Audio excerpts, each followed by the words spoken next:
Howdy guys, it's Joe here, and today I want to talk to you guys about why your team never seems to have a support in Overwatch solo queue. Now this could go from Overwatch Bronze all the way up to Masters, Grandmasters, or beyond. Really any rank, and just why supports don't really seem to show up way too often. Now, of course, if you are support main or if you play support all the time, good job on you. Personally, I love to play support, and I feel like it's a role that we do need a lot more people playing.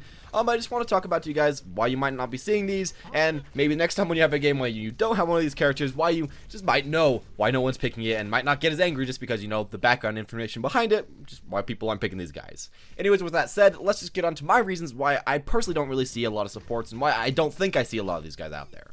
Now, the first reason is that the solo queue mentality and the way the solo queue works out really doesn't support picking a support, at least from first glance. Now, when you're thinking about solo queue, you think about a character that can carry, a character that can do a lot of damage and wipe teams.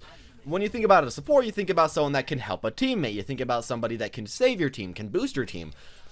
But that doesn't really correlate 100% to that solo queue. They're pretty much, as you can hear, opposites. Now, of course, that doesn't always work completely later on. When you actually look at these characters, they can do decently themselves, especially Anna can actually carry really great. But at first glance, it's kind of like these two things are completely opposite, and a lot of the player base seems to see that. They're like, why the heck would I play support when they can't carry me, when they can't win me games, when they can't get me up there? And even though supports can kind of do this in a lot of cases, people's idea of them really doesn't match up with this at all. So it makes people pick them less often, and just makes it no one really wants to fill that role. Who would want to fill a role that you think can't carry yourself up? You'd rather, play this offense hero than play support, even if your team won't have a support because you think you can carry either way. Overall, I feel like it's a bad thing that's going with the community, but just kind of happens. Yeah. Secondly, I want to point out the fact that there are 24 characters, or at least soon 24 characters, and only 4 of them are actually healing supports, and only 3 of them are meta healing supports, or meta, 100% support supports. I kind of put Symmetra into different categories. She's more of like a defense support in between those 2 roles, so I don't really count her quite as much as all the other characters. Anyways, though, I feel like really the problem with this here is that there's so little variety for the support characters. You have to remember that every single game, your team wants 2 supports, and when there's really only 3 meta good ones right now, that means that you can only switch between 3 different guys, and if someone else on your team picks a support all the time, you can only switch between 2 different characters. Now, when you compare that to the 7 different people on offense, and the 5 or so different people on defense, that can often switch back and forward, depending on the map, depending on what's going on, King of the Hill, whatever the heck else, you can quite quickly come to see why people may not want to actually pick these characters. It just gets really honestly quite boring. When you have to pick a role that you have so little options with, it makes you not want to always pick it, and if you're someone that mains this role, and you like to switch between all the heroes, you feel like you don't have way too many options, so I feel like just a few extra characters could really help here, even if they're very similar. Now, with that said, I would especially appreciate if we got a new character that wasn't similar to the guys we have right now. Of course, we have quite a few pretty similar offense/healer supports that kind of buff up your team just a little bit, but I would really appreciate if we got someone like a crowd control person, someone that can stop the enemies for a few seconds, maybe a character that can shield up your allies or give certain buffs to your allies, or do something that's just a little bit different than a mainly healer character that has something on the side, as that's what we mainly have right now in this role. I feel like overall it would get a lot more people to want to pick it up, it would give a lot more variety to this role, and yeah, I'm just hoping for something like that. I was kind of hoping Sombra would be that, and while she is kind of that, she's obviously in the offense role, so maybe something similar to Sombra, but just a little bit different, and I felt that could definitely make a lot more people want to play this role, and just make the role a lot more fun and a lot more unique. Now, on another note, I do also want to remind you guys that matchmaking is kind of like a game of poker. It's just kind of random for a lot of the part.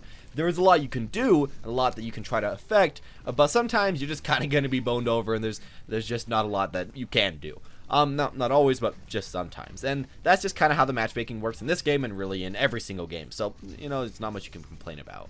But yeah, you might get 5 offense heroes one game, you might get 5 defense heroes one game. Once I got 5 tanks, once I got 5 supports on my team that only knew how to play support characters, it can really just be a wamble of everything. You have to remember that this is a complete 100% luck-based who they throw together, just based off the rating. It doesn't look at their heroes, doesn't look at who they play, doesn't look at their roles at all. It's just random. So I guess how you could take this good is that your team has the same chance of having a really awkward team comp of no one playing these guys as the enemy team. Try to use that the best you can, and when you happen to have a bad situation for you, try to go the character that can help your team the most, can try to carry your team the most, and try to just assist your team the most you possibly can. That's really all I can say for that. It's really obviously match made, so it's kind of hard to balance out. And then finally, the thing that I want to remind you guys all about is that support is just always the least chosen role in really every single game. Most of the time, developers try to make so that you only need one supporter on your team, because oftentimes, you'll barely even get one person that can be forced into playing this role. Of course, myself, personally, I love playing the role. I know a few people who love playing the role, but I know a lot more people who just don't enjoy it. Of course, the role is a little bit more slow in a lot of cases, not as glamorous, and especially not as destructive, and you can't carry almost as much as some of the other people. So overall, a lot of people just don't want to be playing this. Of course, you might be a player that always wonders why you have no supports on your team, but then you gotta remember, do you like to play support? And if you say no to that, you probably know a lot of other people that also don't like to play support.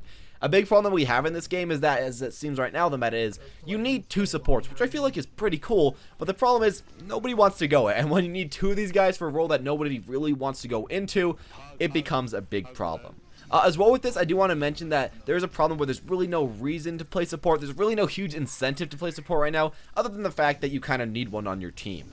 When you have all these other roles that can do so much more, or at least at first glance they seem like they can do so much more, it makes people not want to pick them. And then of course, when there's no extra incentive, there's no real like bonus for picking a support, why would you? I guess you could pick it to win your games, but you could just say, you know, my teammates should be picking this to win the games, and I should be the one going on damage, I should be the one playing tank.